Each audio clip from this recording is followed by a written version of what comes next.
وسلام على عباده الذين اصطفى أما بعد أعوذ بالله من الشيطان الرجيم بسم الله الرحمن الرحيم واصبر نفسك مع الذين يدعون ربهم بالغداة والعشي يريدون وجهه صدق الله العظيم.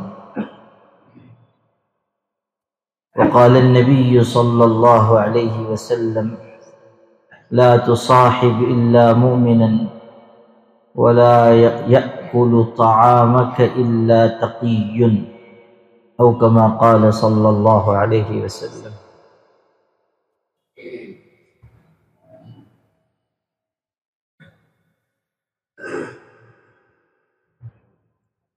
اللہ نے انسان کو ایسا بنایا ہے کہ وہ اپنے آس پاس کے ماحول سے متاثر ہوتا ہے. انسان کے خمیر میں یہ چیز رکھ دی گئی ہے کہ اس پر دوسروں کا اثر ہوتا ہے، ساز سنگت کا اثر ہوتا ہے، ماحول کا اثر ہوتا ہے. جن لوگوں کے ساتھ انسان بیٹھتا ہے، رہتا سہتا ہے، ان کا اثر قبول کرتا ہے. یہاں تک کہ انسان کی طبیعت ایسی ہے کہ وہ جانوروں تک کے ساتھ سے متاثر ہوتا ہے.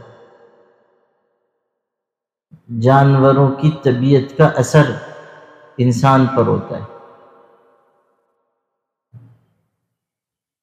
اور اس کی دلیل حضور اکرم صلی اللہ علیہ وسلم کے ارشاد ہے. آپ نے فرمایا الفخر والخیلاء فی اہل الابل، کہ فخر اور غرور، تکبر اونٹ والوں میں، گھوڑوں والوں میں ہوتا ہے. یعنی وہ لوگ جن کے پاس گھوڑے ہیں، اونٹ ہیں، گھوڑے اور اونٹ کی طبیعت میں چونکہ کینہ اور غرور ہوتا ہے، اس کا اثر انسان کی طبیعت پر ہوتا ہے.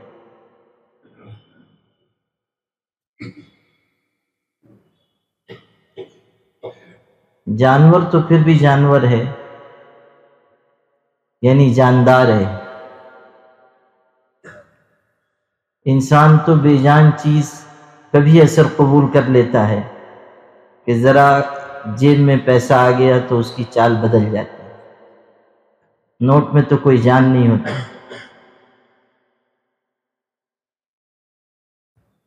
پیسہ بے جان ہے مگر بہت سوں کی جان لے لیتا ہے. روپے پیسے میں جان نہیں ہے مگر یہ بہت سوں کی جان لے لیتا ہے. احیاء علوم الدین میں ہے، امام غزالی نے لکھا ہے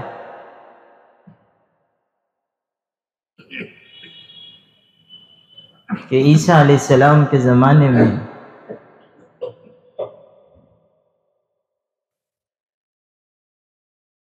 صحرا اور بیابان میں کچھ لوگ سفر کر رہے تھے.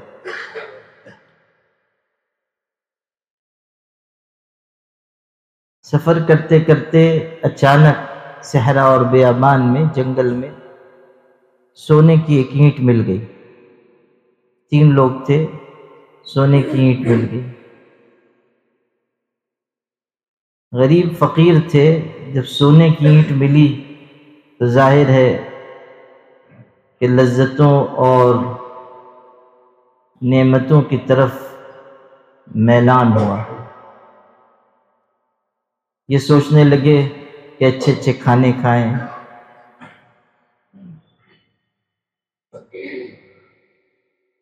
دو لوگوں نے اپنے ایک ساتھی سے یہ کہا کہ ذرا تم بازار چلے جاؤ اور کچھ خرید کر لے آؤ تاکہ ہم لوگ پیٹ بھر کر کھا لیں اب ہمیں بڑی دولت مل گئی ہے، خزانہ مل گیا۔ چنانچہ وہ شخص بازار گیا اور جب کھانا خرید کر آنے لگا تو مال کی محبت اس پر غالب آئی۔ اس نے سوچا اینٹ ایک ہے، ہم تین ہیں، آپس میں تقسیم ہوگی اینٹ، اس سے اچھا یہ ہے کہ میں اس کھانے میں زہر ملا دوں، وہ دونوں کھا کر مر جائیں گے، اینٹ تنہا میری ہو جائے گی۔ ادھر ان دونوں کو بھی شیطان نے بہکایا کہ وہ تیسرا کیوں شریک ہو، وہ جب آئے تو تم دونوں مل کر اس کو مار ڈالو تاکہ اینٹ تمہاری ہو جائے۔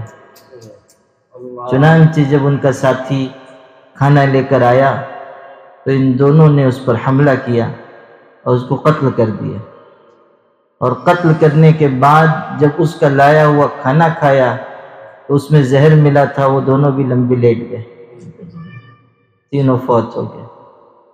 اب تین لاشیں ہیں اور درمیان میں سونے کی اینٹ ہے۔ عیسیٰ علیہ السلام کا گزر ہوا، وحی کے ذریعے ان کو خبر ہوئی تو انہوں نے سونے کی اینٹ اٹھا کر کہا، اے اہل دنیا آؤ دیکھو، یہ ہے تمہاری دنیا کی حقیقت، یہ ہے تمہاری دنیا کی حقیقت۔ روپیہ پیسہ بے جان ہے مگر لوگوں کی جان لے لیتا ہے،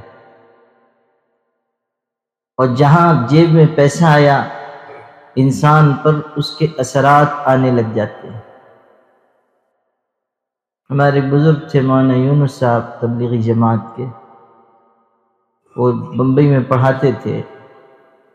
ایک مرتبہ ان کو معلوم ہوا کہ پڑھنے والوں میں ایک چور بھی ہے، پہلے چوری کرتا تھا، توبہ کر لی۔ تو اس دن مولانا نے اس سے پوچھا کہ تم چور رہے ہو، لوگوں کی جیب کاٹتے رہے ہو، ذرا ایک بات مجھ کو بتاؤ کہ سڑک پر تو بہت سارے لوگ چلتے ہیں لیکن تم لوگ جیب انہی کی کاٹتے ہو جن کی جیب میں پیسہ ہوتا ہے، کبھی کسی مولوی کی جیب تو کاٹتے نہیں جس میں کاغذ بھرا ہوا، اسی کی جیب کاٹیں گے جس میں پیسہ ہے۔ تو یہ کیسے پتہ چلتا ہے تمہاری آنکھوں میں کون سی مشین لگی ہوئی ہے کہ جو جیب کے اندر کیا ہے اسے دیکھ لیتی ہے؟ تو اس نے کہا حضرت یہ ہماری برادری کا راز ہے، نہیں بتاؤں گا، ہماری برادری کا راز ہے۔ حضرت نے کہا اب تو توبہ کر چکا ہے، بتانے میں کیا حرج ہے؟ تو اس نے جو بات کہی وہ سننے لائق ہے۔ کہنے لگا کہ جب ہمیں چوری کرنی ہوتی ہے، جیب کاٹنی ہوتی ہے تو ہم کسی اونچی جگہ کھڑے ہو جاتے ہیں اور وہاں سے چلنے والوں کو غور سے دیکھتے ہیں، جس آدمی کی چال میں اکڑ ہوتی ہے اور اس کے چلنے سے گرد و غبار اڑتا ہے، ہم یہ سمجھ لیتے ہیں کہ اس کی جیب گرم ہے، مال ہے تب اس کی چال ایسی ہے، یعنی چال سے مال کا اندازہ لگاتے ہیں، اور چلنے کی وجہ سے گرد و غبار اٹھتا ہے، ہم سمجھ لیتے ہیں کہ اس کی چال میں یہ جو اکڑ ہے یہ اس بات کی نشانی ہے کہ اس کی جیب میں پیسہ ہے، تب ہم اس کی جیب کاٹتے ہیں، اور الحمدللہ کہ ہمارا یہ وار کبھی خالی نہیں ہوتا۔ مقتے کا شعر یہ ہے، یعنی ہمارا یہ اندازہ، ہماری یہ تدبیر، یہ وار ہمارا ہمیشہ کارگر ہی ہوتا ہے۔ اللہ سمجھیے کہ انسان کے اوپر ماحول کا اثر ہوتا ہے، جس ماحول میں وہ رہے گا، جن لوگوں کے ساتھ اٹھے بیٹھے گا، ان کا اثر قبول کرے گا۔ جیسے لوگ اس کے ساتھ سنگت کے ہوں گے ویسی صفات اس کے اندر آئیں گی۔ حکیم الامت مولانا اشرف علی تھانوی کے ایک مرید تھے، انہوں نے خط لکھا، کہا کہ حضرت میرے اندر غصے کی عادت ہے، بہت غصہ آتا ہے، بیجا غصہ، اور اس کی وجہ سے نقصان ہوتا ہے۔ اچھا، یہ بھی سمجھنے کی چیز ہے کہ مرشد سے اصلاح اسی طرح لی جاتی ہے۔ بہت سے ہمارے بھائی، ان کو یہ اب تک شعور ہی نہیں آ رہا ہے کہ اصلاح کیسے کرائی جاتی ہے، مرشد سے کس طرح اصلاح اپنی کرائی جاتی ہے۔ پتہ نہیں کیا بات ہے کہ لوگوں نے یہ سمجھ لیا کہ بس ہم ذکر کر لیں گے، مراقبہ کر لیں گے اور ہم بالکل ہماری کامل اصلاح ہو جائے گی۔ پتہ نہیں یہ سبق ہمارے دوستوں کو کس نے پڑھایا۔ میرا اندازہ ہے، اور اللہ کرے کہ غلط ہو، کہ یہ سبق سوائے حضرت ابلیس کے کوئی نہیں پڑھا سکتا۔ ماشاءاللہ ماشاءاللہ۔ عجیب، یہ طریقہ ہے ہی نہیں۔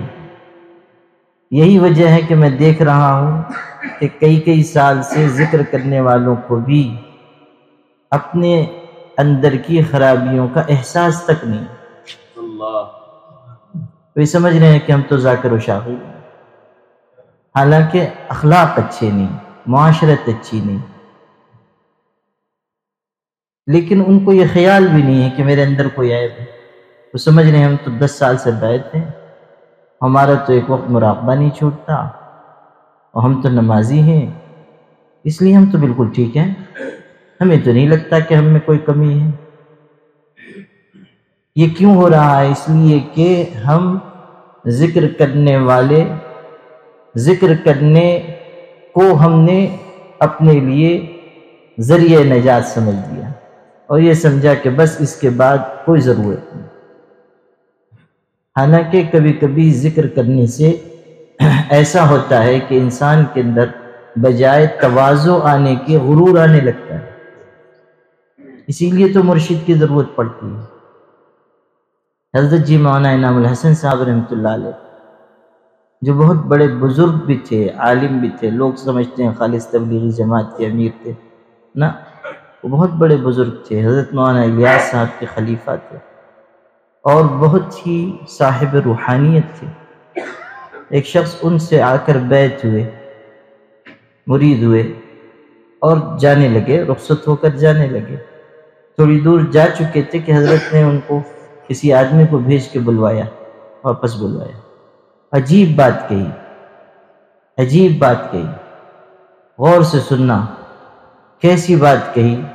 عالم کیا ہوتا ہے، بزرگ کیا ہوتا ہے، صاحب دل کیسا شخص ہوتا ہے۔ اس کو واپس بلایا اور فرمایا، بھائی ایک ضروری بات بتانا تو بھول گئے، دیکھو ہم نے تم کو جو ذکر سکھایا ہے وہ اللہ کا ذکر ہے، اللہ بڑا ہے، اس کا ذکر بڑا ہے، کبھی کبھی بڑے کے ذکر سے بڑائی آنے لگتی ہے، اس سے بچ کر رہنا۔ غور کیجیے، کتنی باریک نگاہ ہے۔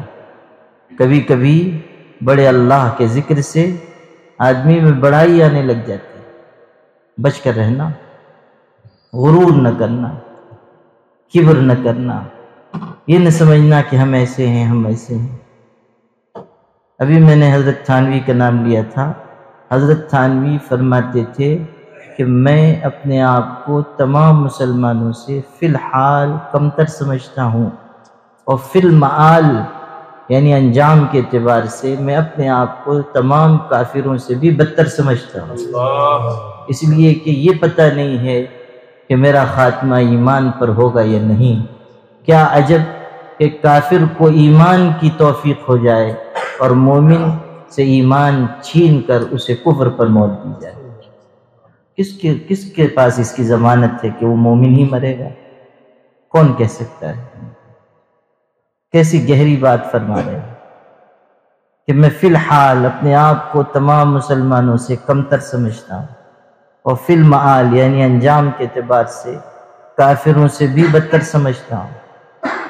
سارا جھگڑا اسی احساس کا ہے کہ ہم کچھ ہیں۔ جب یہ بات نکل جائے گی کہ ہم کچھ نہیں ہیں، جب کچھ ہونے کا احساس نکل جائے گا اور کچھ نہیں ہونے کا احساس آ جائے گا تو پھر انسان کسی کے بارے میں کوئی برا جذبہ رکھے گا ہی نہیں۔ وہ سمجھے گا کہ میں تو سب سے کمتر ہوں۔ سارا جھگڑا یہیں سے ہے کہ ہم کچھ ہیں۔ ہم یہ سمجھیں کہ ہم کچھ نہیں ہیں۔ جو یہ سمجھتا ہے کہ وہ کچھ نہیں ہے وہ بہت کچھ ہے، اور جو یہ سمجھتا ہے کہ وہ کچھ ہے وہ کچھ بھی نہیں ہے۔ اللہ سمجھ لیجیے، دل سے یہ سمجھنا کہ ہمارے اندر کوئی کمال نہیں، اگر کوئی خوبی بظاہر ہے بھی تو وہ ہمارا کون سا کمال ہے؟ وہ تو اللہ کی عطا ہے، وہ تو اللہ کی نوازش ہے، دینے والا تو اللہ ہے، اس نے ہمیں نعمت دی ہے۔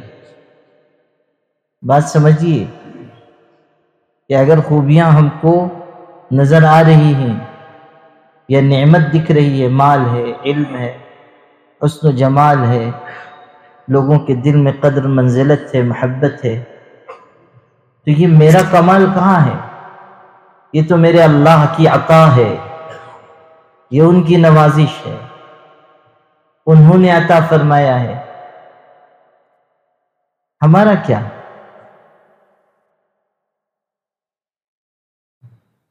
حضرت داؤد علیہ السلام اور ان کے خانوادے پر اللہ کی کتنی رحمتیں نازل ہوئی، کتنی نعمتیں نازل ہوئی، کتنا ان کے خانوادے کو اللہ نے اونچا اٹھایا، بادشاہت بھی رکھی، نبوت بھی رکھی۔ غور کیجئے، دنیا کے لحاظ سے سب سے اونچا منصب ہے بادشاہت، اور دین کے اعتبار سے سب سے اونچا منصب ہے نبوت۔ نبوت سے بڑا کوئی منصب ہو سکتا ہے؟ اور بادشاہت سے بڑا دنیا میں کوئی منصب ہو سکتا ہے؟ تو دین اور دنیا دونوں کے اعتبار سے جو سب سے اونچا منصب تھا وہ اللہ نے ان کے خاندان میں جمع کر دیا۔ بادشاہ بھی ہیں اور نبی بھی ہیں، خود بادشاہ ہیں اور نبی ہیں، بیٹے بھی بادشاہ ہیں اور نبی ہیں، اور خوبیاں اور نعمتیں کیا کیا نہ دیا گیا۔ لیکن ان کو اس کی تاکید کی گئی کہ دیکھو شکر ادا کرو، اعملوا آل داؤد شکرا، شکر ادا کرو، وقلیل من عبادی الشکور، اور شکر گزار بندے بہت تھوڑے ہیں، یہ کہا۔ حضرت داؤد علیہ السلام نے ایک مرتبہ دعا کے لیے ہاتھ اٹھائے اور نعمتوں کا احساس کر کے رو پڑے، نعمتوں کا احساس کر کے رو پڑے، اور اللہ سے یہ کہنے لگے، اللہ نعمت بھی تیری طرف سے ہے اور شکر کی توفیق بھی تیری طرف سے ہے، تو میری طرف سے کیا ہوا؟ یعنی یہ جو میں تیرا شکر ادا کر رہا ہوں یہ بھی تو تیری ہی توفیق ہے، میری طرف سے تو کچھ بھی نہیں۔ رونے لگے تو اللہ تعالیٰ کی طرف سے وحی آئی، فرمایا گیا کہ داؤد، جو بندہ یہ سمجھتا ہے کہ نعمت میرے اللہ نے دی ہے وہ نعمت کا شکر ادا کرتا ہے، جو یہ سمجھتا ہے کہ نعمت تو میرے اللہ نے دی ہے وہ نعمت کا شکر ادا کرتا ہے۔ سمجھیے اس کو، کتنی خوبصورت بات ہے۔ اگر ہم دل سے یقین کریں گے کہ ہمارے پاس جو ہے وہ ہمارے اللہ کا دیا ہوا ہے، اللہ نے نوازا ہے، تو کبھی کبر نہیں آئے گا، فخر نہیں آئے گا، اپنی ذات پہ نظر نہیں جائے گی، ہمیشہ اللہ کی ذات پر نظر رہے گی۔ اور یہی تصوف کا حاصل ہے۔ تصوف خدا بنانے کے لیے نہیں آیا، بندے کو بندہ بنانے کے لیے۔ اللہ اللہ، ماشاء اللہ ماشاء اللہ۔ تصوف بندے کو خدا بنانے کے لیے نہیں آیا، بندے کو تصوف بندے کو بندہ بنانے کے لیے، کامل بندگی۔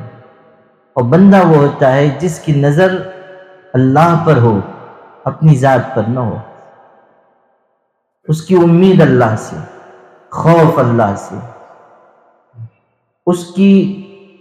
اس کا مانگنا اللہ سے، سوال اللہ سے، چلنا اللہ کی طرف، ٹھہرنا اللہ کے ساتھ۔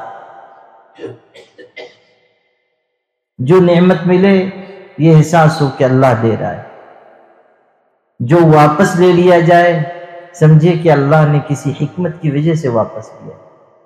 ایک بزرگ فرماتے تھے عطاء اللہ حکمت عطاء اللہ رحمت ومنعہ حکمت، کہ اللہ اگر کچھ دے رہا ہے یہ اس کی رحمت ہے، کچھ روک رہا ہے تو اس کی حکمت ہے۔ اللہ ماشاء اللہ سبحان اللہ۔ اگر اللہ کسی نعمت سے محروم کر رہا ہے یا نعمت دے کر واپس لے رہا ہے اس کی حکمت ہے، کچھ نہ کچھ اس کی مشیت ہے۔ عطاء اللہ رحمت ومنعہ حکمت فکن للہ یکن اللہ لک۔ اگلا جملہ ہے تم اللہ کے ہو جاؤ کہ اللہ تمہارا ہو جائے، تم اللہ کے ہو جاؤ۔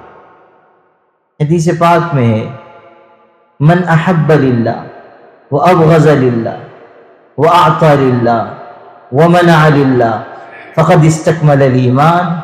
جو اللہ کے لیے محبت کرتا ہے، اللہ کے لیے نفرت کرتا ہے، اللہ کے لیے دیتا ہے، اللہ کے لیے روکتا ہے، وہ اپنا ایمان مکمل کر دیتا ہے۔ اللہ ہر جگہ لفظ ہے للہ، اللہ کے لیے دینا، روکنا، محبت کرنا، نفرت کرنا، سب اللہ کے لیے۔ سالک وہی ہے، صوفی وہی ہے جس کی نظر اس کی ذات پر نہ ہو، اللہ کی ذات پر۔ اگر صوفی اور سالک بھی اپنی ذات پر نظر کرنے لگے یا چیزوں کو اپنا کمال سمجھنے لگے تو وہ ہلاک ہوا، وہ ہلاک ہوا۔ یہ تو ساری محنت اسی لیے ہے کہ اپنی ذات کی نفی کریں اور اللہ کی ذات پر نگاہ رکھیں، جب پکاریں تو اللہ کو پکاریں اور اللہ کے لیے اپنے آپ کو اتنا جھکا دیں کہ اللہ کو ہمارے جھک جانے پر پیار آ جائے۔ یہ تصوف یہ سکھاتا ہے۔ اور یہ سب کب آئے گا؟ جب ہم اپنی کمیوں کو سمجھیں گے اور کمیوں کا علاج مرشد سے پوچھیں گے۔ میرے اندر غصہ ہے، بتائیے کیسے اس کا علاج کیا ہوگا؟ میرے اندر تکبر ہے، میرے اندر حسد ہے، میرے اندر غرور ہے، میرے اندر کینہ ہے۔ عجیب بات ہے، اکثر لوگ اپنے آپ کو ان تمام چیزوں سے ایسا لگتا ہے جیسے بری سمجھتے ہیں کہ ہمارے اندر تو کوئی عیب ہی نہیں، کوئی خامی نہیں، کوئی پوچھتا نہیں جلدی۔ اکثر لوگ، بہت سے ایسے ہیں ماشاءاللہ جو سمجھتے ہیں ہم اصل مقصود کیا ہے، برابر مراسلت کرتے ہیں، مرشد سے پوچھتے ہیں، اس پر عمل کرتے ہیں۔ اور یہی لوگ ہیں جن کی اصلاح ہوتی ہے، یہی لوگ ہیں جن کی اصلاح ہوتی ہے۔ کامل اصلاح انہی کی ہوگی، ورنہ یہاں تک میں کہنے کے لیے تیار ہوں کہ اگر کوئی ذکر کرتے کرتے کسی بزرگ کا خلیفہ بھی بن جائے تب بھی اس کی اصلاح نہیں ہو پائے گی۔ وہ رہے خلیفہ مگر اصلاح نہیں ہوگی، بری صفات، برے جذبات دل سے نہیں نکلے گی، خامیاں اپنی جگہ رہیں، غلطیاں اپنی جگہ رہیں۔ اسی لیے کہا جا رہا ہے میرے بھائیو کہ طریقہ یہ ہے کہ آدمی اپنی خامیوں کو تلاش کرے، احتساب کرے کہ میرے اندر کہاں کمزوری ہے۔ ہمارے بزرگ احتساب کرتے تھے، بڑے بڑے بزرگوں کے بارے میں ہے تنہائیوں میں بیٹھ کر اپنے عیوب تلاش کرتے تھے۔ بعض صحابہ تک سے نقل کیا گیا کہ ہمارا بہترین دوست وہ ہے جو ہمیں ہمارے عیوب کا تحفہ دے۔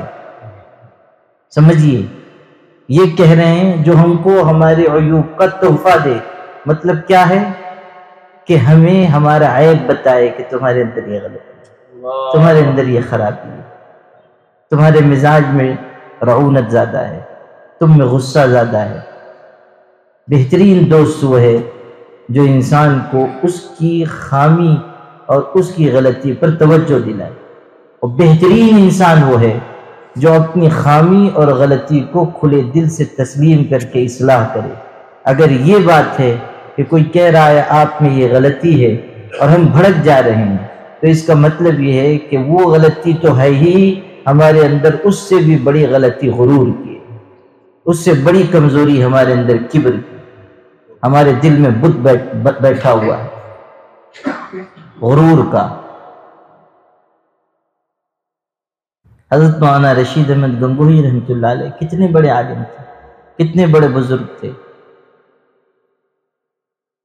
چونکہ وہ حق کے اظہار کے سلسلے میں بہت جری تھے، بے باک تھے، تو بدعت پر عمل کرنے والے ان سے بہت نفرت کرتے تھے اور بہت ان کو بری بری باتیں خطوط میں، اس زمانے میں تو خطی تھے، یہ آج کل کا سوشل میڈیا نہیں تھا کہ ساری دل کی بھڑاس اسی پہ نکال دی جائے، لوگ خط لکھ لکھ کر بھیجتے تھے، اس میں گالیاں لکھتے تھے۔ حضرت اخیر زمانے میں نابینا ہو گئے تو ان کے نام جو خطوط آتے تھے وہ خادم پڑھ کر سناتے تھے اور حضرت کہتے تھے یہ جواب دے دو۔ خطوط میں اخیر عمر کی بات ہے، نابینا ہے، اتنے بڑے بزرگ محدث عالم کیا کیا نہ تھے، لیکن وہ خطوط آتے تھے گالیوں سے بھرے ہوئے، تحمل سے سنتے تھے۔ کچھ دن ایسے گزرے کہ خادم، ان کے خادم کون تھے؟ مولانا یحییٰ صاحب۔ مولانا یحییٰ صاحب حضرت مولانا الیاس صاحب رحمۃ اللہ علیہ کے بھائی ہیں، حضرت مولانا الیاس صاحب کے بڑے بھائی ہیں، بانی تبلیغی جماعت کے۔ مولانا یحییٰ صاحب خطوط پڑھ کر سناتے تھے، وہ خادم تھے حضرت، اور حضرت مولانا الیاس صاحب خود حضرت گنگوہی کے خانقاہ میں رہتے تھے اپنے بھائی کے ساتھ، اور پھر ان کے خلیفہ حضرت مولانا خلیل احمد صاحب سے ان کو خلافت حاصل ہوئی، ان سے تربیت پائی۔ یہ ہماری جماعت کے جو بھائی ہیں ان کو بھی یہ تاریخ یاد رکھنی چاہیے۔ ہمارے بہت سے تبلیغی بھائی کبھی کبھی خانقاہ کے کام کو ایسا سمجھتے ہیں کہ یہ کوئی دوسرا کام ہے اور یہ ایسا کام ہے جو نہیں کرنا چاہیے، غلط بات ہے۔ تبلیغی جماعت کی بنیاد انہی بزرگوں نے رکھی جو خانقاہوں سے جڑے ہوئے تھے۔ اگر آپ خانقاہوں کی مخالفت کر رہے ہیں تو آپ اپنی جڑ کو اور اپنے آباء و اجداد کو غلط سمجھیں، آپ اپنے بڑوں کو غلط سمجھیں، اور آپ نے کوئی نیا کام تبلیغ کے ایجاد کیا۔ اچھا، مجھے کہنے میں کوئی تکلف نہیں ہوتا، الحمدللہ میں بہت صاف صاف کہنے کا عادی ہوں، دو چار حضرات کو کبھی کبھی ناگوار ہوتا ہے تو ہوا بھی کرے، جو بات حق ہے اس کو کھلے طریقے پر کہنا چاہیے۔ ہمارے بڑوں اور بزرگوں نے جنہوں نے تبلیغ کا کام جاری کیا، وہ سارے بزرگ اللہ والوں سے جڑے ہوئے تھے، سب بیعت تھے، سب ذکر کرتے تھے۔ حضرت مولانا الیاس صاحب نے تو یہاں تک فرمایا ہے کہ علم اور ذکر میری اس تحریک کے دو بازو ہیں، اگر یہ دو بازو کٹ گئے تو خدا نہ تو اللہ نہ کرے مگر یہ تحریک آوارہ گردی ہو کر رہ جائے۔ یہ الفاظ حضرت مولانا الیاس صاحب کے، اگر علم و ذکر یہ دونوں بازو کٹ گئے تو میری یہ تحریک آوارہ گردی بن کر رہ جائے گی۔ یہ الفاظ حضرت مولانا الیاس صاحب کے ہیں، ان کے ملفوظات میں لکھے ہوئے ہیں، جس کا دل چاہے کھول کر دیکھ لے۔ اور نقل کرنے والے حضرت مولانا منظور نعمانی ہیں، جنہوں نے خود حضرت کی زبان سے سن کر یہ الفاظ لکھے۔ علم اور ذکر اس تحریک کے دو بازو ہیں، علم اور ذکر کے بغیر کام نہیں چل سکتا۔ حضرت مولانا الیاس صاحب خانقاہ میں رہتے تھے اور ذکر آخر دم تک، یعنی حضرت اتنے سخت بیمار ہو گئے تھے، اس کے باوجود وفات تک ذکر جہری فرماتے تھے، چونکہ چشتی سلسلے میں بیعت تھی اور خلافت تھی تو ذکر جہری کرتے تھے، اخیر وقت تک، وفات تک ذکر جہری کا معمول نہیں چھوڑا۔ یہ حضرت مولانا الیاس صاحب کا معمول تھا۔ اور جب اجتماعات میں جاتے تھے اور کئی دن رہتے تھے تو پھر لوٹ کر حضرت مولانا عبد القادر رائے پوری کی خانقاہ میں جاتے تھے اور خود فرماتے تھے کہ چونکہ اجتماعات میں بہت لوگوں سے ملنا پڑتا ہے، اس سے دل پر غبار آ جاتا ہے، اس غبار کو دھلنے کے لیے یہاں آتا ہے، اس غبار کو دھلنے کے لیے یہاں آتا ہے۔ یہ ہمارے بزرگوں کا طریقہ ہے، یہ ان کی باتیں ہیں۔ اگر ہم اپنے بزرگوں ہی کی بات نہ مانیں تو ہم کس کے ماننے والے ہوں گے؟ کبھی کسی کام سے ہمیں مقابلہ نہیں کرنا چاہیے. خانقاہ والوں کو بھی کہتا کہ تبلیغ ہو یا کوئی دوسری دینی تحریک ہو، ہمیں کبھی اس کی مخالفت نہیں کرنی چاہیے، کبھی نہیں. سب دین کا کام ہے، سارے دین کے کاموں میں ہم کو شریک ہونا چاہیے. نہیں ہم شریک ہو پا رہے ہیں، محبت کرنی چاہیے، محبت کرنی چاہیے. مخالفت مت کیجیے، دشمنی مت کھڑی کیجیے، دین کے کاموں میں تقابل مت لائیے. یہ کام اچھا ہے، یہ کام افضل ہے، یہ کام غیر افضل ہے، یہ سب مت کیجیے. اللہ نے آپ کو دنیا میں وکیل یا جج بنا کر نہیں پیدا کیا. اللہ نے آپ کو مومن بنا کر پیدا کیا ہے. مومن رہیے. یہ فیصلہ کرنا کہ یہ صحیح ہے، یہ غلط ہے، یہ کام افضل ہے، یہ غیر افضل ہے، یہ آپ کا کام نہیں ہے. اگر کہیں کسی حق اور باطل کی یا صحیح یا غلط کی تمیز کی ضرورت ہے تو وہ منصب علماء کا ہے، عام لوگوں کا نہیں ہے، ہمارا آپ کا نہیں. یہ نہیں کہ لوم چلانے والا وہ فیصلہ کرنے لگے کہ کون صحیح ہے کون غلط ہے. ہمارے جھولیا مالیگاؤں میں ماشاءاللہ بہت ہم لوگ 12 سال پڑھ کے عالم مفتی بنتے ہیں، یہاں لوگ لوم چلاتے چلاتے 4 مہینے میں مفتی ہو جاتے ہیں، اور اگر مقادم ہو گئے تب تو شیخ الاسلام بن گئے. جی ہاں، اگر مقادم ہوئے تب شیخ الاسلام ابن تیمیہ. جی ہاں. پھر ان کے فتوے سنیے آپ، اور ان کے تبصرے سنیے، یہ ایسا یہ ایسا. نہیں میرے بھائی، ہمارا منصب نہیں ہے. اگر کوئی ذکر بھی چھیڑے ہم کہیں بھئی یہ تو بڑوں کے کرنے کی بات ہے، ہمیں تو جو سکھایا گیا بتایا گیا وہ اتنا ہم کریں گے. بس عافیت کا راستہ تلاش کر لیجیے. خیر، آپ کو یہ سنا رہا تھا کہ حضرت مولانا الیاس صاحب کے بھائی تھے حضرت مولانا یحییٰ صاحب، اور وہ حضرت کی خدمت میں رہتے تھے، اور حضرت کو خطوط وہ پڑھ کے سناتے تھے. حضرت گنگوہی کو خطوط پڑھ کے سناتے تھے اور جواب بھی لکھتے تھے. بہت بڑے عالم تھے، بہت بڑے عالم تھے. چند دن گزرے کہ انہوں نے کوئی خط ایسا نہیں سنایا جس میں گالیاں تھیں. جو وہ آتے تھے برے برے خط نہیں سنائے. تو حضرت گنگوہی نے پوچھا کہ میاں آج کل وہ گالی والے خط آنا بند ہو گئے کیا؟ تو انہوں نے کہا کہ جی حضرت بند نہیں ہوئے، آ تو رہے ہیں، لیکن میری ہمت نہیں ہوتی پڑھ کر سنانے کی. اتنے برے الفاظ لکھے ہوتے ہیں اور آپ کی شخصیت کے بارے میں میری ہمت نہیں ہوتی. اب سننا حضرت گنگوہی نے کیا فرمایا. فرمایا میاں ضرور سنایا کرو، ہو سکتا ہے کہ کوئی ایسی بات ہو جو اصلاح کی ہو تو ہم اپنی اصلاح کر لیں گے. یہی سنانا کہ ہو سکتا ہے کہ خطوں میں کوئی ایسی بات ہو جو واقعی ہماری خامی اور کمزوری کی ہو، ہم غلطی پر ہوں تو ہم اس کی اصلاح کر لیں گے. پڑھ کر سنایا کرو. آپ غور کیجئے کتنے بڑے عالم ہیں، محدث ہیں، بزرگ ہیں، اللہ والے ہیں، اپنے بدخواہوں اور مخالفین کے بارے میں کہہ رہے ہیں کہ ان کے خط پڑھ کر سنایا کرو. ہو سکتا ہے کہ کوئی چیز ایسی ہو جو ہماری غلطی کی ہم اصلاح کر لیں. یہ طریقہ ہے اپنا احتساب کرنا، اپنا جائزہ لینا، اپنے بارے میں بدگمان رہنا کہ مجھ میں غلطیاں ہیں، مجھ میں خامیاں ہیں. یہ اصل چیز ہے، احتساب کرنا. حضرت امام ابن سیرین رحمۃ اللہ علیہ بہت بڑے بزرگ گزرے، تابعی تھے، اور خواب کی تعبیر میں اتنا بڑا شخص آج تک امت میں نہیں پیدا ہوا. خواب کی تعبیر کے امام تھے، خواب کی تعبیر کے امام تھے. ایسی تعبیر بتاتے تھے، اللہ اکبر. عجیب ان کے واقعات ہیں، سنانے کا موقع نہیں اور بہت سی باتیں کہنی ہیں.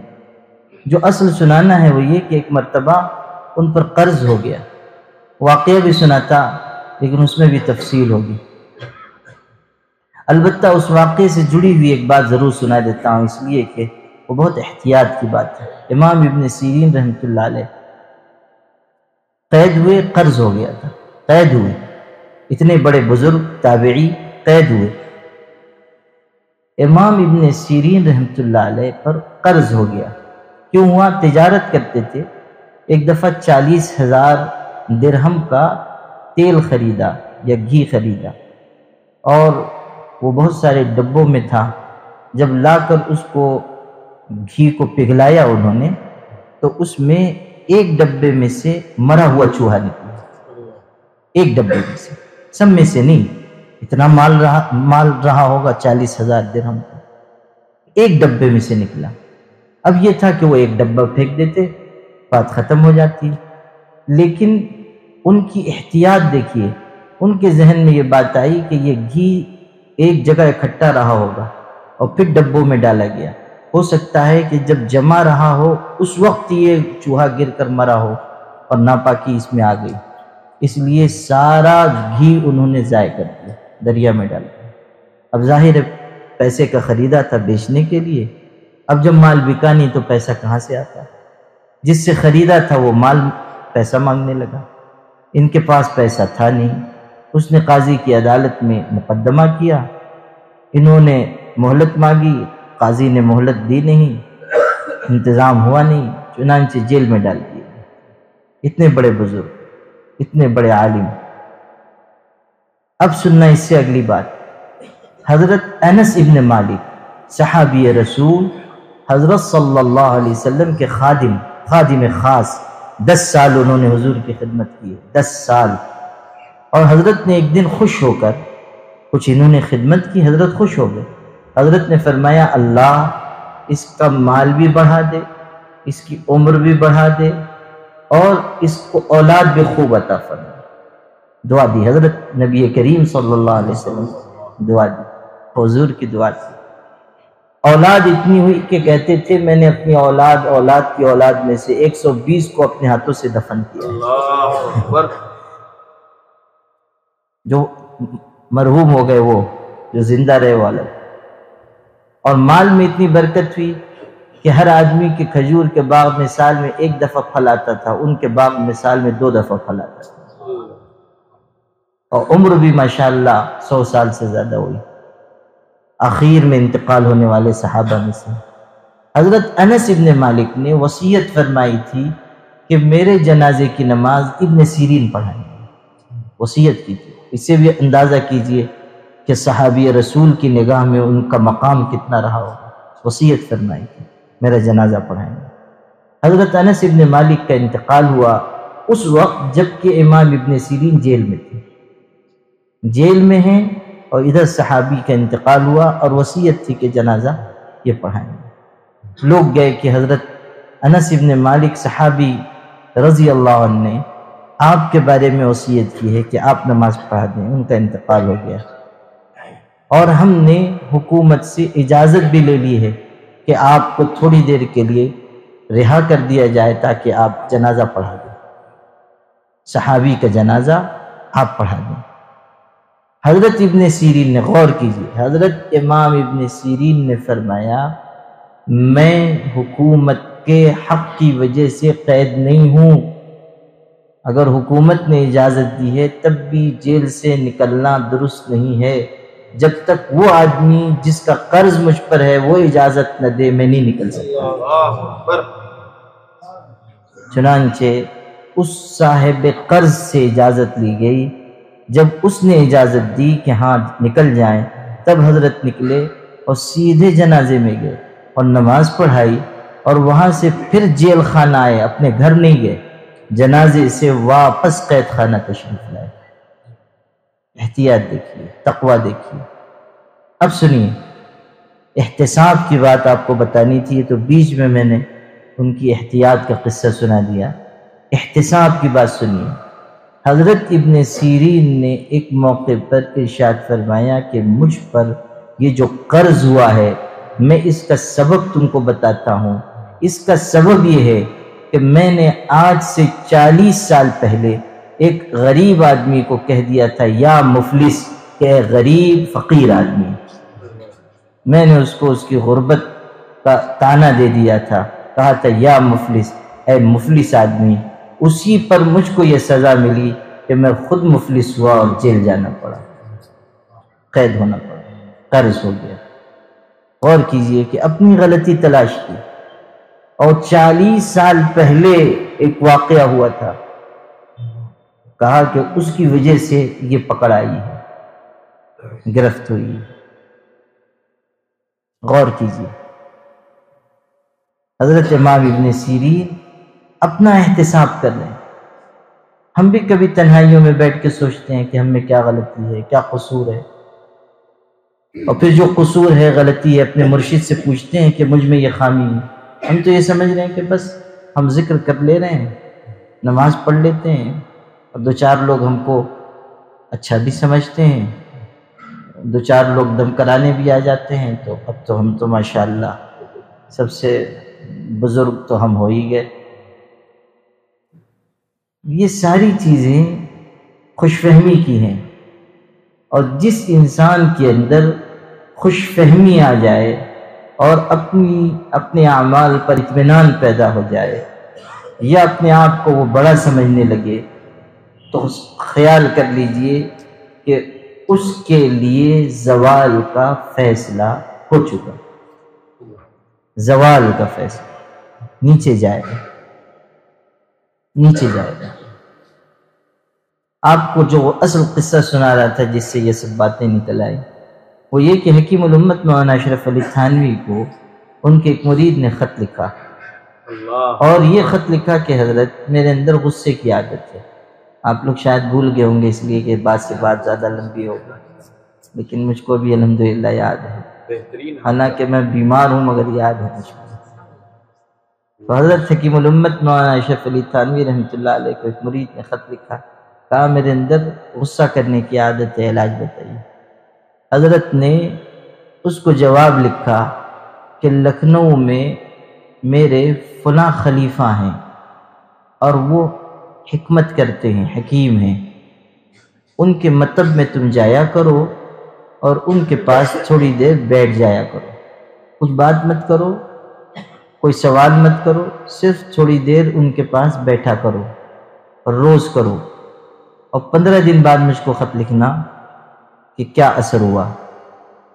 15 دن بعد اس نے خط لکھا، عمل کیا اس پر، روز جاتا تھا حکیم صاحب کے پاس بیٹھ جاتا تھا، وہ حضرت تھانوی کے خلیفہ تھے، اور وہ اپنا سب کا علاج کر رہے ہیں، نسخہ لکھ کر دے رہے ہیں، نہ ان کی طرف متوجہ ہو رہے ہیں، نہ کوئی بات چیت کر رہے ہیں، اپنے کام میں لگے، اور یہ اپنا بیٹھا ہوا ہے، نہ یہ کچھ پوچھتا ہے نہ وہ کوئی جواب دیتے ہیں۔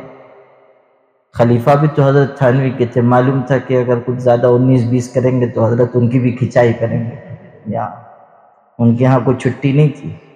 آج کل تو لوگ خلیفہ ہو جاتے ہیں تو پیر کے پیر بن جاتے ہیں، لیکن حضرت کے یہاں بہت سختی تھی۔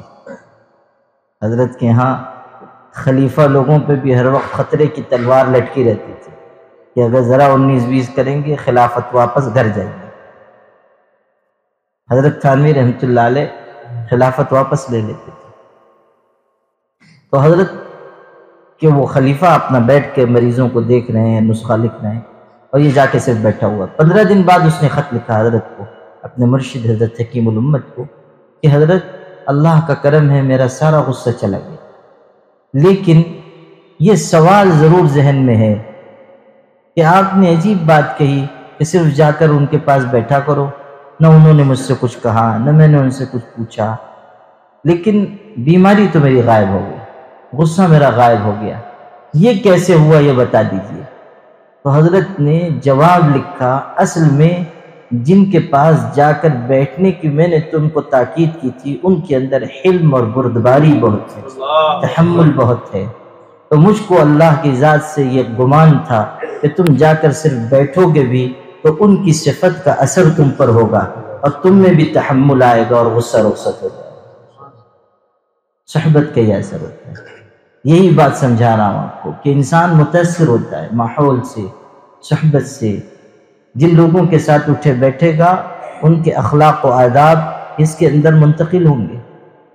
حضور نبی کریم صلی اللہ علیہ وسلم نے فرمایا، المرء علی دین خلیلہ فلینظر احدکم من یخاللہ، انسان اپنے ساتھی کے دین پر ہوتا ہے، اس کے طریقے پر ہوتا ہے، اپنے ہم نشین کے طریقے پر ہوتا ہے۔ تم دیکھ لو کہ تم کس سے دوستی کر رہے ہو، تمہارے ساتھ سنگت والے کون ہیں، غور کر لو۔ اگر وہ اچھے ہوں گے تو تم اچھے بنو، اگر وہ برے ہوں گے تو تمہارے اندر بھی برائی آئے گی۔ حضرت عبداللہ ابن عباس رضی اللہ عنہما جو قرآن پاک کے سب سے بڑے مفسر گزرے ہیں، حضور کے امزاد تھے، یعنی حضور کے چچا کے بیٹے تھے، وہ فرماتے تھے لا تجالسوا اہل الاہواء فإن مجالستهم ممرضۃ للقلب، دنیا داروں کے پاس نہ بیٹھو، دنیا داروں کے پاس نہ بیٹھو، برے لوگوں کی سنگت نہ اختیار کرو، اس لیے کہ بروں کی صحبت انسان کے دل کو بیمار بنا دیتی ہے۔ بروں کی صحبت انسان کے دل کو برا بنائے۔ اگر آپ مالداروں کے ساتھ زیادہ بیٹھیں گے نا تو آپ کے دل میں دنیا کی محبت آنے لگے۔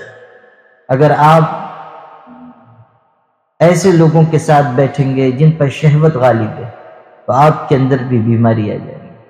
اگر آپ ایسے لوگوں کے ساتھ بیٹھنے لگیں گے جن پر مادیت طاری ہے، ہر وقت دنیا دنیا دنیا، پیسہ، جن کا یہ مزاج ہے کہ پیسہ ہو چاہے جیسا ہو، بہت سے لوگ ہوتے ہیں جن کا یہ مزاج ہوتا ہے پیسہ ہو چاہے جیسا ہو۔ اور میرے والد کہتے تھے کچھ ایسے ہوتے ہیں، کہتے ہیں لا الہ الا اللہ ادھر کا مال ادھر لا، کچھ ایسے ہوتے ہیں اللہ کا نام لے کے دھوکہ دیتے ہیں، کہتے ہیں لا الہ الا اللہ ادھر کا مال ادھر لا۔ تو اگر ایسے لوگوں کے ساتھ بیٹھو گے تو ایسے ہی بنو گے، تمہیں بھی یہی مزاج آئے گا کہ پیسہ ہو چاہے جیسا ہو، اور اللہ کا نام بھی لو اور دھوکہ بھی دو۔ قسم کھائیں گے اللہ کی قسم میں اتنے دن میں پیسہ واپس لوٹا دوں گا، اور وہ دن سارے آ کے چلے جائیں گے، ایسی تاریخ ہے کہ جو آئے گی نہیں۔ آپ کو بتائیں گے کہ میں مارچ کی 32 تاریخ کو آپ کا قرضہ لوٹا دوں گا، سمجھ گئے نا؟ نہ 32 تاریخ آئے گی نہ قرضہ لوٹائیں گے۔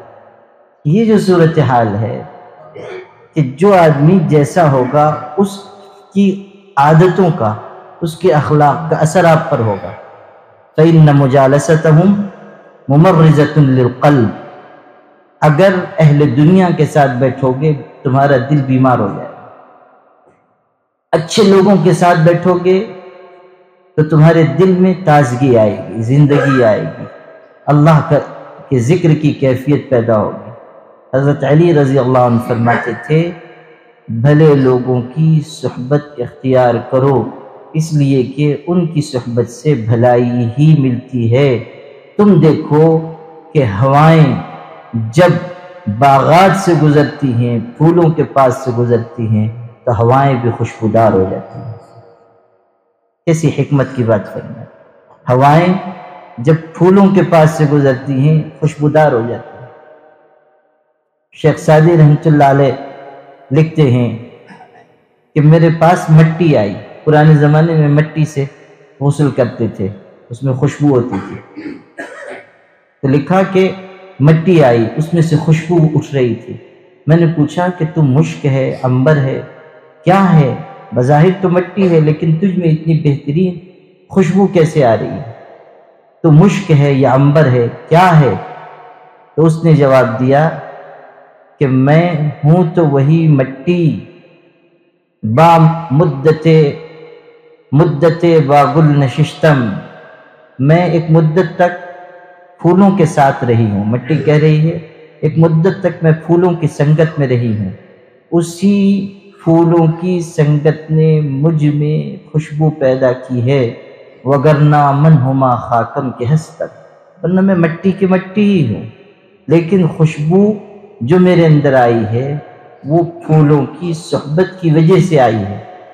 پھر نظم کا آخری شعر لکھا ہے جمال ہم نشیں در من اثر کر، جمال ہم نشیں در من اثر کر، کہ جو ہم نشیں ہے اس کے حسن و جمال نے اور اس کی خوبی نے مجھ پر اثر کیا، ورنہ میں وہی مٹی ہوں جو پہلے تھی، مٹی کی مٹی ہی ہوں لیکن مجھ پر پھولوں کی سنگت نے اپنا اثر چھوڑا ہے۔ جمال ہم نشیں در من اثر کر۔ قرآن پاک میں آپ پڑھیں، حضرت نبی کریم صلی اللہ علیہ وسلم سے کہا گیا وَاصْبِرْ نَفْسَكَ، میں نے شروع میں آیت پڑھی، وَاصْبِرْ نَفْسَكَ مَعَ الَّذِينَ يَدْعُونَ رَبَّهُمْ، اے پیغمبر آپ ان لوگوں کے ساتھ جا کر بیٹھیے جو اپنے پروردگار کو صبح شام پکارتے ہیں صرف اللہ کی رضا کے لیے، یریدون وجہہ، اللہ کی رضا کے لیے۔ حضور اکرم صلی اللہ علیہ وسلم حجرے میں تھے، جب یہ آیت اتری تو آپ وہاں سے نکل کر آئے اور صحابہ کرام رضی اللہ عنہم کی ایک جماعت مسجد میں تھی جو ذکر میں مشغول تھی۔ آپ ان کے قریب آئے، آپ نے پوچھا کیوں بیٹھے ہو؟ انہوں نے کہا اللہ کے ذکر کے لیے۔ ارشاد ہوا صرف اللہ کی یاد کے لیے یا اور کوئی مقصد ہے؟ کہا صرف اللہ کی یاد کے لیے۔ تو حضرت ان کے ساتھ بیٹھ گئے اور فرمایا اللہ تیرا شکر ہے کہ تو نے میری امت میں ایسے لوگ پیدا کیے جن کے ساتھ مجھ کو بیٹھنے کا حکم ہو۔ اللہ، غور کیجیے، پیغمبر سے کہا گیا کہ آپ اہل ذکر کے پاس جا کر بیٹھ جائیں۔ اس سے اندازہ کیجئے کہ اہل اللہ کا، اہل ذکر کا مقام کتنا اونچا ہے، اہل ذکر کا مقام کتنا اونچا ہے، اور ان کی صحبت میں کتنی تاثیر ہوگی۔ در حقیقت امت کو سمجھایا جا رہا ہے کہ اچھی صحبت اختیار کرو، اس اچھی صحبت کی وجہ سے تم میں تبدیلی آئے گی، تمہارے اخلاق اچھے ہوں گے، تمہارے اندر اللہ کے ذکر کی عادت آئے گی۔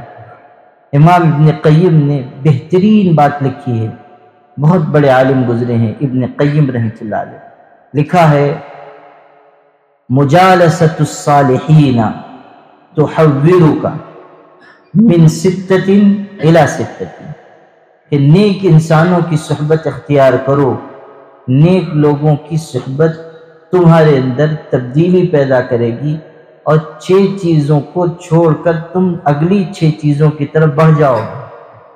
اور اس کی تفصیل بیان کی کہ اچھی صحبت سے کیا تبدیلی آئے گی۔ ارشاد فرمایا من الشک الی الیقین، تم اچھے لوگوں کی صحبت اختیار کرو گے تو تمہارے اندر سے شک نکلے گا، یقین آ جائے گا۔ اچھے لوگوں کی صحبت اختیار کرو گے تو تمہارے اندر سے شک نکلے گا، شک، شبہ نکلے گا، یقین آئے گا۔ یہ تجربے کی بات ہے کہ جن لوگوں کا کسی صاحب دل سے تعلق ہوتا ہے عام طریقے پر فتنے ان پر اثر انداز نہیں ہوتے، اور اگر خدا نخواستہ کہیں کسی جگہ غلطی سے وہ پھنس گئے اور کوئی بری کیفیت ان میں پیدا ہوئی، تو جب وہ آئیں گے ان بزرگ کی خدمت اور صحبت میں، تو اللہ تعالیٰ اس کی تاثیر سے اس برائی کو اور غفلت کو ان کے دل سے دور فرما دے گا۔ یہ ہوگا من الشک الی الیقین۔ ایک برے عقیدے کا آدمی تھا پرانے زمانے میں، اور مسلمان ہی اپنے آپ کو ظاہر کرتا تھا، عقائد صحیح نہیں تھے اور لوگوں کو گمراہ کرتا تھا، لیکن جیسے آج کل شکیلی ہوتے ہیں نا، شکیلی، یہ شکیل ابن حنیف کے ماننے والے، یہ شکیلی لوگ جو ہوتے ہیں ان کو اگر آپ دیکھیں گے وہ بڑے نیک متقی معلوم ہوتے ہیں، شکل و صورت آپ دیکھیں تو معلوم ہو حضرت جبریل کے بھتیجے ہیں بالکل، ہاں، داڑھی بھی لمبی لمبی اور سجدے کا نشان، اور بڑا اچھا حلیہ بنا کے گھومتے، بہت میٹھے میٹھے بول، اور عام طریقے پہ تبلیغی بھائیوں کے ساتھ بھی گھل مل جاتے ہیں، یہ جماعت میں نکل جاتے ہیں، اور جب جماعت میں جاتے ہیں تو ادھر کچھ اور تعلیم ہو رہی ہے، ان کی اور کچھ اور تعلیم ہوتی رہتی ہے، یعنی اس میں سے چنتے ہیں تبلیغی جماعت میں سے کون ذرا ہمارا شکار ہو سکتا ہے، پھر اس پہ محنت کرتے ہیں۔ بہت تیزی سے فتنہ پھیل رہا ہے اور بہت بڑا فتنہ ہے، تو یہ لوگ بھی حلیہ بہت ایسا بناتے ہیں اور جگہ جگہ گھستے ہیں، مسجدوں میں بھی، صرف تبلیغی جماعت میں نہیں، مسجدوں میں بھی آگے بیٹھے ہیں، دیکھتے ہیں کہ کون نماز میں زیادہ لگ رہا ہے، تلاوت میں زیادہ لگ رہا ہے، پھر اس پر اپنی محنت شروع کرتے ہیں اور بہت ہی حکمت کے ساتھ پھانستے ہیں۔ تو ہر زمانے میں فتنے الگ الگ روپ لے کر آتے ہیں، اور عام طریقے پر مذہب کا چولہ ہی پہن کر آتے ہیں، یعنی اوپر سے ڈیکوریشن بہت اچھا ہوتا ہے، اندر مال بہت خراب ہوتا ہے۔ اوپر وہ ٹھیک ٹھاک بالکل. تو اس زمانے میں وہ خارجی تھا، خارجی شخص تھا، عقیدہ اس کو خراب، لیکن قرآن کا درس دیتا تھا. اور جب درس دیتا تھا تو درس میں آیتیں پڑھ پڑھ کے روتا تھا اور بیان کرتا تھا، رو رو کر بیان کرتا تھا. تو ایک بزرگ اس زمانے میں تھے، ان کی خدمت میں ایک صاحب آتے جاتے تھے.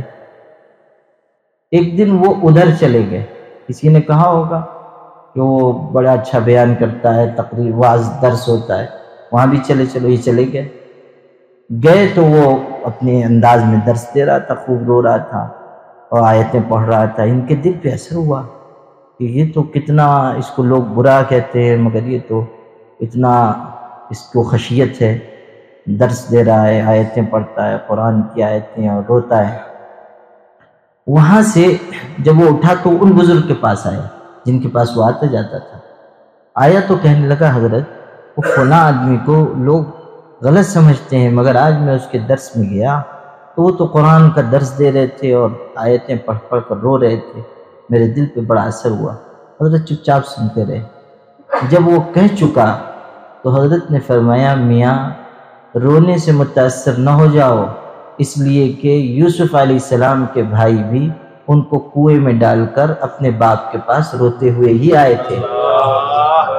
بس ایک جملہ کہا، جو کچھ وہ اس کے دل پہ اثر ہوا تھا وہ سب ختم ہو گیا.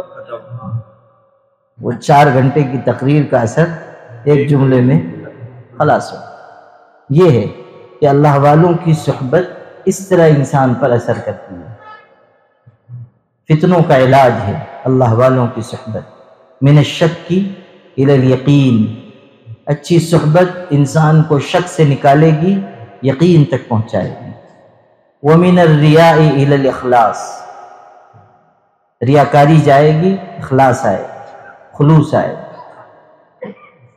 آدمی بہت سارے کام کرتا ہے، اچھے کام، مگر ارادہ برا ہوتا ہے، نیت اچھی نہیں ہوتی. لوگ اچھا سمجھیں، لوگ مجھ کو نیک خیال کریں، لوگ میرے بارے میں اچھا گمان کریں، لوگ مجھ کو متقی اور پارسا سمجھیں. اگر یہ جذبہ انسان میں ہے تو اس کی عبادتیں اللہ کے ہاں قابل قبول نہیں ہیں، ساری محنت اکارت جائے گی. اخلاص کے بغیر کوئی عمل اللہ کے ہاں قابل قبول نہیں ہے. اخلاص ضروری. اخلاص کہاں سے آئے گا؟ اچھی صحبت سے، اللہ والوں کے پاس اٹھنے بیٹھنے سے اخلاص آئے گا. اس لیے کہ ان کے دل کا عکس ہمارے دل پر پڑے گا. ہم سمجھیں گے کہ خلوص کے بغیر ہمارا ہر عمل ادھورا ہے. ان اللہ طیب لا يقبل الا طیب، اللہ پاک ہے، صرف پاک عمل ہی کو قبول فرماتا ہے.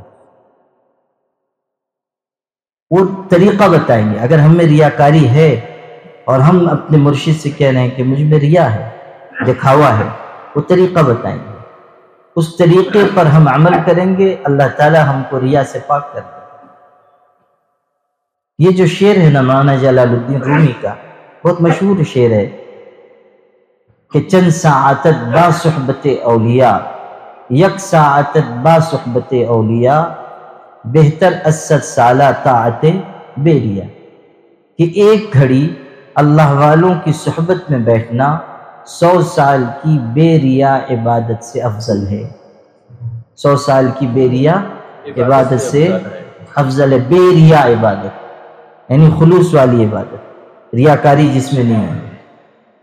اس شعر کو اس طرح بھی سمجھیے کہ اس میں نیک لوگوں کی، اولیاء کی صحبت کی اہمیت تو بیان ہوئی، مگر یہ جو کہا کہ بے ریا عبادت سے افضل ہے، اس میں اشارہ اس طرف بھی ہے کہ جب تک تم کسی اللہ والے کی جوتیاں نہیں اٹھاؤ گے اس وقت تک بے ریا عبادت تم کو میسر ہی نہیں آئے.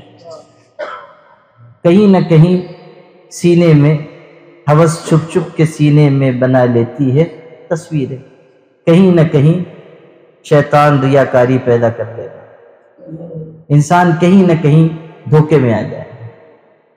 ہمارے حافظ محمد یوسف صاحب رحمۃ اللہ علیہ جو ہمارے بہت ہی مخلص بزرگ تھے، ایک دفعہ مجھ سے فرمایا کہ مولانا ریاکاری ایسی خطرناک چیز ہے کہ اگر اس کو کسی لوٹے میں بند کر دیا جائے اور لوٹے کا منہ بھی بند کر دیا جائے تو یہ ایسی بری بلا ہے کہ ٹوٹی سے نکل آئے گی۔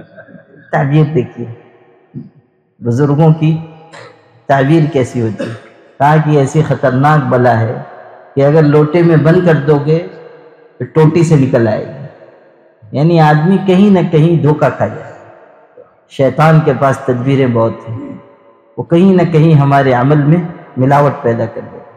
خالص عبادت نصیب ہوگی اللہ والوں کی تربیت کے ذریعے۔ تو من الریاء الی الاخلاص دوسری چیز ہے۔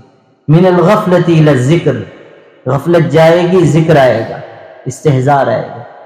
غفلت جائے گی استحضار آئے گا، اللہ تعالیٰ کا دھیان نصیب ہوگا۔ غفلت چھٹے گی استحضار آئے گا۔ من الغفلۃ الی الذکر، اور یہ بہت بڑا مقام ہے کہ غفلت چھوٹ جائے اور ذکر آ جائے، اس لیے کہ غفلت جلدی نہیں جاتی اور حضوری جلدی نصیب نہیں ہوتی۔ حضوری جلدی نصیب نہیں ہوتی۔ ایک بزرگ نے فرمایا میں حج کے لیے گیا، اس زمانے میں مینا میں بہت دکانیں بھی لگتی تھی، مجمع ہوتا تھا، لوگ سودا بیچتے تھے۔ کہا میں نے مینا میں دیکھا ایک صاحب دکان میں مشغول ہیں اور سودا دے رہے ہیں، پیسے لے رہے ہیں اور دکان پر بھیڑ لگی ہوئی ہے۔ ایسا معلوم ہوتا ہے کہ بالکل دنیا دار آدمی ہے، بس بیچنا اور پیسے لینا اور دکان چلانا۔ لیکن میں نے اس کے دل پر نظر کی تو واللہ ایک سیکنڈ کے لیے بھی اس کا دل اللہ سے غافل ہے۔ اور پھر میں مکہ مکرمہ حاضر ہوا، ایک شخص کو میں نے دیکھا کہ وہ خانہ کعبہ کا غلاف پکڑے ہوئے ہے اور زار و قطار رو رہا ہے اور آنکھوں سے آنسو بہ رہے ہیں اور لوگوں کو اس کی حالت پر رشک آ رہا ہے، مگر میں نے اس کے دل پر نظر کی تو ایک لمحہ بھی وہ اللہ کی طرف متوجہ نہیں تھا، غافل تھا، اللہ کی طرف سے غافل تھا۔ صرف زبان، صرف آنکھ، دل اللہ کی طرف متوجہ نہیں۔ یہ غفلت کا جانا اور حضوری کا آنا آسان بات نہیں ہے۔ من الغفلۃ الی الذکر، اچھی صحبت کی وجہ سے غفلت جائے گی اور حضوری آئے گی۔ چوتھی چیز ارشاد فرمائی من الزہد فی الدنیا الی الزہد فی الآخرہ، دنیا سے بے رغبتی پیدا ہوگی اور آخرت کی طرف رغبت آئے گی۔ دنیا سے بے رغبتی، دنیا کی رغبت مٹے گی۔ یہ جو ہمارا مزاج ہے، پیسہ پیسہ، مال، اسباب، چونکہ ہم دنیا ہی کا ذکر سن رہے ہیں اس لیے ہمارے اندر دنیا ہی کی محبت آ رہی ہے، دنیا ہی کی کا انس آ رہا ہے۔ حضرت رابعہ بصریہ بیٹھی ہوئی تھی، کچھ درویش آئے، درویش فقیر، بظاہر ان کو یہ سمجھا جاتا تھا کہ بزرگ ہیں، وہ آئے اور بیٹھے۔ یہ تو اپنا پردے میں تھی، چونکہ بہت بڑی خاتون تھیں، اللہ والی، تو لوگ ان کی خدمت میں استفادے کے لیے آتے تھے۔ وہ اندر تھیں، یہ لوگ باہر بیٹھ کر آپس میں بات چیت کرنے لگے اور دنیا کی مذمت بیان کر رہے ہیں۔ بہت دیر تک آپس میں دنیا کی مذمت، برائی بیان کر رہے ہیں، دنیا ایسی، دنیا ایسی، دنیا ایسی، دنیا ایسی۔ جب دیر گزر گئی تو حضرت رابعہ بصریہ نے کہا کہ اٹھو، تم جعلی اور نقلی درویش معلوم ہوتے ہو، اس لیے کہ اتنی دیر سے بیٹھ کر تم دنیا کی برائی بیان کر رہے ہو، یہ اس بات کی علامت ہے کہ تمہارے دل میں دنیا کی محبت ہے۔ اگر تمہارے اندر اللہ کی محبت ہوتی تو تم اللہ کا نام لیتے، نہ کہ دنیا کی برائی بیان کرتے۔ یہ علامت ہے۔ اذا احب شیئا اکثر ذکرہ، انسان جب کسی چیز سے محبت کرتا ہے تو اسی کا بکثرت تذکرہ کرتا ہے، اسی کا نام لیتا ہے۔ اگر اللہ کا سے محبت ہوگی تو ہم بار بار اللہ کا ذکر کریں گے، اور اگر دنیا کی طرف رغبت ہے تو بار بار دنیا ہی کا تذکرہ آئے گا، دنیا ہی کا ذکر آئے گا، دنیا کی بات آئے گی، دنیا کی بڑائی کے بول زبان سے نکلیں گے، دنیا کی مادی چیزوں کی خواہش ظاہر ہوگی۔ تو دنیا سے بے رغبتی اور آخرت کی رغبت، یہ نعمت حاصل ہوگی۔ ومن سوء النیت الی النصیحہ، انسان بری نیت چھوڑ کر خیر خواہی کی طرف آ جائے گا، اچھی نیت، اچھے ارادے پیدا ہوں گے۔ یہ سب نیک انسانوں کی اور اہل اللہ کی صحبت کی تاثیر بیان کرنا کہ کیا کیا نعمت انسان کو ملے گی اگر وہ اللہ والوں کی صحبت میں بیٹھے گا، کیا کیا نعمت اس کو ہاتھ آئے گی۔ اچھی صحبت کی برکت سے وہ اچھے اعمال انجام دینے والا بنے گا، اچھے اخلاق آئیں گے، اچھے ارادے پیدا ہوں گے، اچھی تمنائیں ذہن میں آئیں گی، یقین آئے گا، اخلاص آئے گا، دنیا آخرت کی طرف رغبت پیدا ہوگی، اچھے ارادے پیدا ہو جائیں گے، خلوص آئے گا۔ یہ سب فوائد بیان کریں۔ اور اگر بری صحبت انسان اختیار کرے گا تو پھر دل غافل ہو جائے گا، ریاکاری آئے گی، بناوٹی انسان بنے گا، بہت لچھے دار بات چیت کرے گا، جس کے سامنے جائے گا ویسے ہی بن جائے گا۔ کچھ لوگ ہوتے ہیں نا کہ ہر آدمی کو خوش رکھنا چاہتے ہیں، کیوں؟ اس لیے کہ ایسے ہی ساتھ سنگت ان کو نصیب ہے، ایسے ہی لوگوں میں اٹھتے بیٹھتے ہیں تو سمجھتے ہیں کہ بس دنیا کو بیوقوف بنانا اور اپنا کام نکالنا یہی دنیا کا سب سے افضل ترین کام ہے، یہی دنیا کا افضل ترین کام، اور اپنے آپ کو بہتر سمجھتے ہیں، غلط راستے پر ہیں مگر اپنے بارے میں گمان کرتے ہیں کہ ہم بہت ٹھیک ہیں۔ ایک شاعر گزرا ہے بہت بڑا، مرزا محمد رفیع سودا، بہت بڑا شاعر تھا، اور نماز روزے کا زیادہ پابند نہیں تھا، بیوی بڑی نیک تھی، اس کو بار بار ٹوکتی تھی کہ نماز بھی پڑھا کرو، ذکر بھی کیا کرو۔ اور وہ جو تھا سودا شاعر، وہ بادشاہوں کی شان میں قصیدے لکھتا تھا اور بادشاہ انعام دیتے تھے، اور ظاہر ہے قصیدہ کیا لکھتا تھا، وہی جھوٹ فریب سب ہوتا ہوگا، بادشاہ سلامت ایسے، بادشاہ سلامت ویسے، اور بادشاہ سلامت میں یہ ہنر، بادشاہ سلامت میں یہ خوبی، حالانکہ دنیا بھر کی خرابیوں کا مجموعہ ہے، اتنے مجموعہ، لیکن تعریف کریں گے۔ شیخ سعدی نے کہا نا کہ بادشاہ کے درباری تو ایسے ہوتے ہیں کہ اگر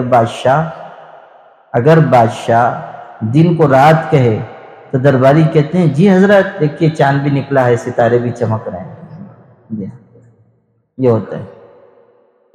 ایک بادشاہ تھا، یاد آ گیا قصہ، ایک بادشاہ تھا، اس نے کہا بیگن کے بارے میں پوچھا اپنے وزیر سے کہ تعریف کی کہ بیگن بڑی اچھی سبزی ہے، اور اس نے کہا وزیر نے جی حضرت بیگن تو بہترین چیز ہے، رنگ بھی بڑا اچھا ہوتا ہے، اور پکانے کے بعد اس کا یہ فائدہ ہوتا ہے، اور صحت پر بڑا اچھا اثر پڑتا ہے، اور دیکھیے وہ سبزیوں میں بہترین سبزی ہے، اسی لیے تو اللہ تعالیٰ نے اس کے سر پر تاج رکھ دیا ہے۔ نقطہ آفرینی دیکھیے کیسا نقطہ پیدا کیا، وہ جو اس کے اوپر، تو کہا کہ وہ تاج رکھ دیا۔ اس نے کہا، بادشاہ نے کہا ہاں، اب خوش ہو گیا بادشاہ، چونکہ خود تعریف کر رہا تھا، وزیر نے 10 قدم آگے اور تعریف کر دی۔ آج بیگن بنایا جائے، پکایا جائے، بہترین بیگن تیار ہوا، کھایا گیا، لیکن اس سے ہوا یہ کہ بادشاہ کو قبض ہو گیا، پیٹ میں درد ہو گیا۔ اگلے دن آیا، مزاج بہت خراب تھے، وزیر سے کہنے لگا بیگن بہت بری سبزی ہے، بہت ہی خراب سبزی ہے۔ اس نے کہا جی حضرت رنگ بھی اس کا بہت اجڑا ہے، اور کھانے میں بھی بے مزہ معلوم ہوتی ہے، اور چونکہ اچھی سبزی نہیں ہے اسی لیے اللہ نے اس کے سر پر کھیلا ٹھوک دیا، میخ ٹھوک دیا، کھیلا ٹھوک دیا۔ بادشاہ نے جب سنا تو کہنے لگا کل تو تم اس کی بہت تعریف کر رہے تھے، آج کہتے ہو، کل کہہ رہے تھے اس کے سر پہ تاج ہے، آج کہتے ہو کہ میخ رکھ دی گئی ہے، یہ کیا بات ہے؟ تو اس نے بہت صاف بات کی، کہنے لگا حضرت ہم آپ کے ملازم ہیں، بیگن کے ملازم تھوڑی ہیں، ہم آپ کے ملازم ہیں، بیگن کے ملازم نہیں ہیں۔ تو بادشاہوں کا مزاج تو اسی طرح کا ہوتا ہے، اور بادشاہ تو اپنے مزاج کے اعتبار سے مختلف قسم کے کام انجام دیتے ہیں۔ میں سنا رہا تھا کہ شیخ سعدی رحمۃ اللہ علیہ نے لکھا ہے کہ بادشاہ اگر کہے گا رات کو دن ہے تو اس کے درباری کہیں گے کہ ہاں یہ دن کو کہے گا رات ہے تو کہیں گے کہ یہ ستارے نکلے ہیں، یہ چاند نکلا ہوا ہے، اور اسی طرح اس کی ہاں میں ہاں ملائیں گے۔ تو ایسے لوگ جن کی صحبت، جن کا ساتھ، جن پر دنیا غالب ہے، جن پر دنیا کے روپے پیسے کا غلبہ ہے، جن پر مادیت کا غلبہ ہے، ایسے لوگوں کی صحبت اگر انسان اختیار کرے گا غفلت میں پڑے گا۔ لا تطع من اغفلنا قلبہ عن ذکرنا، ارشاد ہوا ایسے لوگوں کی صحبت اختیار نہ کرو، ایسے لوگوں کی اطاعت نہ کرو جن کے دل کو ہم نے اپنے ذکر سے غافل بنا دیا۔ من اغفلنا قلبہ عن ذکرنا، اور لفظ دیکھیے، یہ نہیں کہا کہ ہم نے ان کی زبان کو اپنے ذکر سے غافل کر دیا، یہ کہا ان کے دل کو ذکر سے غافل کر دیا، دل کو، گویا کہ بتایا گیا کہ اصل ذکر قلب کا ذکر ہے، اصل ذکر قلب کا ذکر۔ من اغفلنا لسانہ نہیں کہا سورہ کہف میں، من اغفلنا قلبہ عن ذکرنا۔ بری صحبت انسان کو برائی کی طرف لے جائے گی، مادیت کی طرف لے جائے گی، ایسے اعمال میں لگا دے گی کہ انسان کے لیے ہلاکت اور تباہی مقدر ہو جائے گی۔ اقبال کا شعر ہے، زاغ میں ہوئی نہ پیدا بلند پروازی، خراب کر گئی شاہی بچے کو صحبت زاغ۔ ذرا مشکل شعر ہے، اقبال کا شعر سمجھنا ذرا آسان نہیں ہوتا، اس میں تھوڑے ہجے لگانے پڑتے ہیں۔ تو زاغ اصل میں کہتے ہیں کوے کو، کوے کو۔ میراث میں آئی ہے انہیں مسند ارشاد، دوسرا شعر ہے ان کا۔ یہ جو بڑے بڑے بزرگوں کے ہاں مجاور غلط قسم کے بیٹھ گئے ہیں تو کہتے ہیں میراث میں آئی ہے انہیں مسند ارشاد، زاغوں کے تصرف میں عقابوں کے نشے من، یعنی عقابوں کے نشے من کووں کے تصرف میں آ گئے۔ زاغ کہتے ہیں کوے کو۔ اگر بتا رہے ہیں کہ اگر کوئی عقاب اور شاہین کا بچہ کوے کے ساتھ رہنے لگ جائے تو اس کے اندر بلند پروازی نہیں پیدا ہوگی، اونچی پرواز یہ پھر نہیں کر سکے گا، اور اس شاہین بچے کو کوے کی صحبت خراب کر دے گی۔ خراب انسان کی سنگت انسان کو خراب کرے گی، اور اچھی صحبت انسان کو اچھا بنائے گی۔ صحبت صالح ترا صالح کند، صحبت طالح ترا طالح کند۔ اچھی صحبت انسان کو نیک بنائے گی، اور بری صحبت انسان کو برا بنائے گی، غلط صحبت انسان کو غلط بنائے گی۔ جس طرح انسان اچھی صحبت سے متاثر ہو کر اچھے اعمال، اچھی صفات اختیار کرتا ہے، اسی طرح بری صحبت کی وجہ سے اس کے اندر تبدیلی آ جاتی ہے، برے اخلاق آ جاتے ہیں۔ یہ جو تصوف کا نظام ہے، خانقاہ کا نظام ہے، اس کی بنیاد صحبت پر ہے۔ اب خلاصہ سن لیجیے، اس پوری گفتگو کا نچوڑ بتا رہا، اس پورے نظام کا دار و مدار صحبت پر ہے۔ دیکھیے صحابہ کرام رضی اللہ عنہم جو تیار ہوئے وہ کس طرح تیار ہوئے؟ حضرت نبی کریم صلی اللہ علیہ وسلم کی صحبت سے، اسی لیے ان کا لقب پڑا صحابی۔ ان کو فقیہ نہیں کہا گیا، عالم نہیں کہا گیا، کیا کہا گیا؟ صحابی، یعنی ساتھ رہنے والا، ساتھ رہنے والا۔ اور صحابہ کو جو مقام حضرت کی صحبت سے نصیب ہوا وہ بعد کے لوگوں کو کثرت عمل سے بھی نصیب نہیں ہو سکتا۔ کوئی کتنی محنت کرے وہ ولی کامل تو بن سکتا ہے، صحابی نہیں بن سکتا۔ کیوں؟ اس لیے کہ اس کو وہ صحبت حاصل نہیں ہے جو ان کو حاصل ہوئی، جو ان کو حاصل ہوئی ان کو حاصل نہیں، اس لیے یہ اس مقام کو پا ہی نہیں سکتے۔ صحابہ کرام میں جو اخلاق آئے، جذبات آئے، صفات آئی، جان و مال خرچ کر دینے کا جذبہ آیا، کس کی برکت سے؟ حضرت نبی کریم صلی اللہ علیہ وسلم کی صحبت کی برکت سے۔ پھر صحابہ کی صحبت اختیار کی تابعین نے، اور تابعین بنے سنورے اسی صحبت کی وجہ سے۔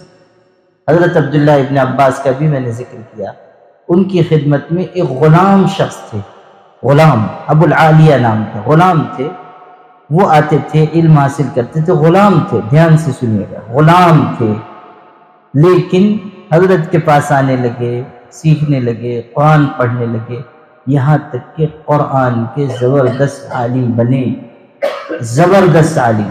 ایک مرتبہ حضرت ابن عباس گورنر تھے بصرہ کے حضرت علی کے زمانے میں، اس زمانے میں یہ ملنے کے لیے آئے ابو العالیہ، تو اس وقت قریش کے کچھ بڑے لوگ حضرت ابن عباس کے پاس بیٹھے ہوئے تھے، لیکن جب یہ آئے تو حضرت نے آگے بڑھ کر استقبال کیا، اعزاز کیا، اپنی مسند پر بٹھایا، تو جو لوگ بیٹھے ہوئے تھے ذرا بڑی حیثیت کے آپس میں کچھ اشارے کرنے لگے کہ تو غلام آدمی ہیں اور اتنی عزت حضرت ابن عباس دے رہے ہیں۔ تو حضرت عبداللہ ابن عباس نے یہ محسوس کر کے فرمایا، لوگوں سن لو، علم انسان کو بلندی عطا کرتا ہے، اور علم ایسی دولت ہے کہ جو غلاموں کو بادشاہوں کے تخت پر بٹھاتا ہے۔ علم وہ دولت ہے، اس کے اندر علم ہے، اس لیے یہ مقام ان کو ملا۔ صحبت سے علم آیا، اور عمل کیسا یہ بھی سن لیجیے، عمل کیسا؟ ابو العالیہ، یہی ابو العالیہ ہیں، عمل کیسا تھا؟ قرآن پاک سے والہانہ محبت تھی، خوب تلاوت کرتے تھے۔ ایک مرتبہ ایسا ہوا کہ ان کے پیر میں کوئی مرض ہو گیا، اور اتنا بڑھا کہ پیر کاٹنے کی نوبت آ گئی، پیر کاٹنے کی نوبت آ گئی۔ تو حکیموں نے کہا کہ آپ کو کچھ دوا ہم کھلائیں گے اور اس کے بعد ہم پیر کاٹ دیں گے، یعنی بے ہوشی ہو جائے یا سن ہو جائے پھر ہم پیر کاٹ دیں گے۔ حضرت ابو العالیہ نے کہا نہیں، احضروا لی قارئا یتقن کتاب اللہ، کوئی ایسا قرآن کا قاری لاؤ جو بہترین تلاوت کرتا ہو، اور تلاوت شروع کرا دے، جب دیکھنا کہ میرا چہرہ سرخ ہو گیا اور آنکھیں آسمان کی طرف اٹھنے لگیں، بس اسی وقت میرا پیر کاٹ دیں۔ چنانچہ تلاوت سننا شروع کیا، اور اتنا محو ہو گئے کہ جب آنکھیں ان کی آسمان کی طرف اٹھنے لگی، چہرے پہ سرخی آ گئی، تو حکیموں نے پیر کاٹ دیا، اور انہوں نے اف بھی نہیں کی، اف نہیں کیا، پیر کاٹا گیا، اف تک نہ کیا، اف تک نہ کیا۔ حیران ہوئے حکیم اور طبیب، انہوں نے کہا کہ عجیب بات ہے، پورا پیر ہم نے کاٹ دیا، ایک آہ تک آپ کی زبان سے نہ نکلی، کتنی خوبصورت بات کہی، کیا مقام رہا ہوگا۔ فرمایا لقد شغلنی برد حب اللہ وتلاوت ما سمعت من کتاب اللہ عن حرارت المناشیر، کہ اللہ کی محبت کی چاشنی اور ٹھنڈک اور قرآن پاک کی لذت اور حلاوت آری کی تکلیف اور اس کی مصیبت پر غالب آ گئی۔ آری سے پیر کاٹا گیا، ہاں غور کیجئے کیا ذوق رہا ہوگا۔ اچھا جب پیر کٹ گیا تو انہوں نے اس کٹے ہوئے پیر کو منگوایا، اپنے ہاتھ میں لیا، یہ سننا، اپنے ہاتھ میں لیا، اس کے بعد ارشاد فرمایا کہ اگر کل قیامت کے دن اللہ نے مجھ سے سوال کیا تو میں جواب دوں گا، اور اپنے جواب میں سچا ہوں گا، کہ اس پیر کو استعمال کر کے 40 سال کی مدت میں نے کبھی کوئی حرام کام نہیں کیا، کسی گناہ کی طرف نہیں گیا، ان پیروں پر چل کر میں نے کوئی غیر مباح کام نہیں کیا۔ اب میں یہ جواب دوں گا اور اپنے جواب میں سچا ہوں گا۔ 40 سال مدت بتائی کہ 40 سال کی مدت میں اس پیر پر کبھی کسی ناجائز کام کی طرف نہیں گیا۔